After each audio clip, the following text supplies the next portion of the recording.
दोस्तों, आपने एक कहावत हमेशा सुनी होगी कि जो होता है अच्छे के लिए होता है और जो होगा वो भी अच्छे के लिए होगा।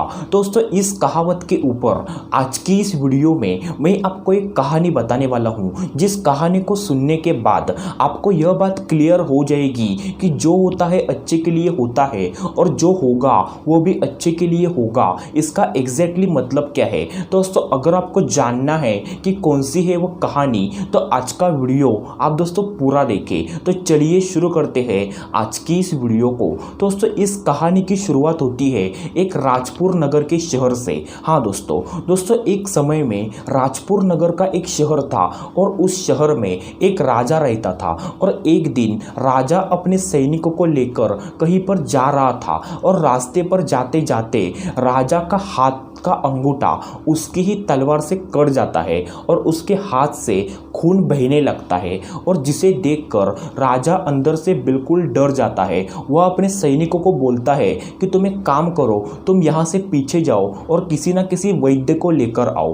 पर दोस्तों, उसी समय उस राजा का एक सैनिक उसको बोलता है कि महाराज, आप चिंता मत करो, जो होता है अच्छे के लिए होता है और जो होगा वो भी अच्छे के लिए होगा। तो यह बात सुनकर उस राजा को अंदर से बहुत ज़्यादा गुस्सा आता है। वो उसके ऊपर गुस्सा होता है कि वो उसको बोलता है कि तुम क्या पागल हो क्या? इतना मेरा हाथ का अंगूठा टूटा पड़ा है, मेरे हाथ से खून बह रहा है और तुम मुझे बोल रहे हो कि जो होता है अच्छे के लिए होता है? नॉनसेंस।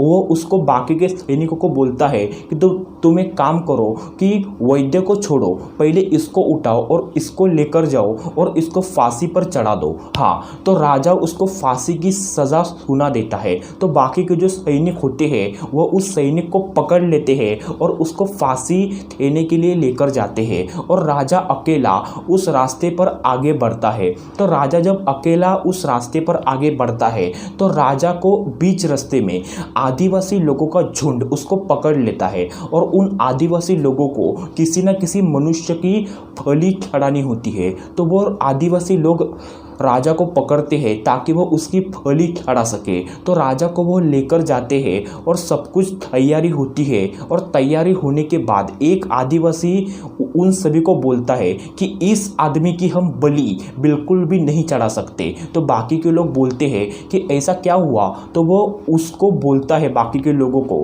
कि यह आदमी अशुद्ध है, इसका पहले से एक अंगूठा टूटा पड़ा है, तो इसलिए यह आदमी अशुभ होने के कारण इसकी बलि हम नहीं चढ़ा सकते। तो यह बात सुनकर राजा अंदर से बहुत ज़्यादा आनंदित होता है और वह आदिवासी लोगों का झुंड राजा को छोड़ देता है। और राजा दौड़ते दौड़ते अपने सैनिक के पास जाता है जिस सैनिक को फांसी लगने वाली थी। और वह सैनिक के गले में फांसी का जो रस्सा होता है वो उसके गले में डाला हुआ होता है।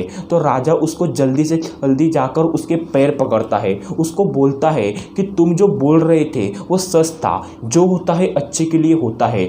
आज अगर यह मेरा अंगूठा नहीं टूटा होता तो वह आदिवासी लोग मुझे मार डालते। तो वह सैनिक हंसकर बोलता है कि महाराज, आप चिंता मत करो, जो होता है अच्छे के लिए होता है और जो होगा वो भी अच्छे के लिए होगा। यह बात सुनकर राजा उसको बोलता है, तुम क्या ज़रा पागल हो क्या?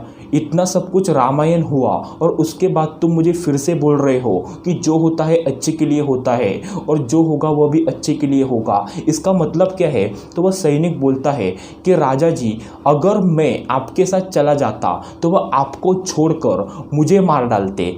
तो राजा अंदर से हंसता है और बोलता है कि तुम ठीक कह रहे हो, जो होता है अच्छे के लिए होता है। दोस्तों, इस कहानी से हमको सीख क्या मिलती है कि हमारे ज़िंदगी में अगर कोई भी चीज़ ऐसी होती है जो हमको फ़िलहाल ऐसी लगती है कि यह जो चीज़ मेरे साथ हो रही है वो एकदम गंदी हो रही है, यह एकदम बेकार है, पर दोस्तों कुछ समय होने के बाद हमको पता चलता है कि वह चीज़ जो हो गई थी वो भी अच्छे के लिए हो गई थी। जैसे कि राजा का अंगूठा जब टूटा तो उसको लगा कि मेरा अंगूठा टूटा, यह चीज़ एकदम बेकार हो गई। पर जब उसको आदिवासी लोगों ने पकड़ा और उसका अंगूठा ना होने के कारण उसको छोड़ दिया, तब उसको पता चला कि मेरा अंगूठा जो टूटा वो एक अच्छी चीज़ थी। दोस्तों, इसका मतलब ऐसा ही निकलता है कि जो होता है अच्छे के लिए होता है और जो होगा वो भी अच्छे के लिए होगा। दोस्तों, बस आज की इस वीडियो में इतना ही। मिलते हैं अगले वीडियो में, तब तक के लिए धन्यवाद।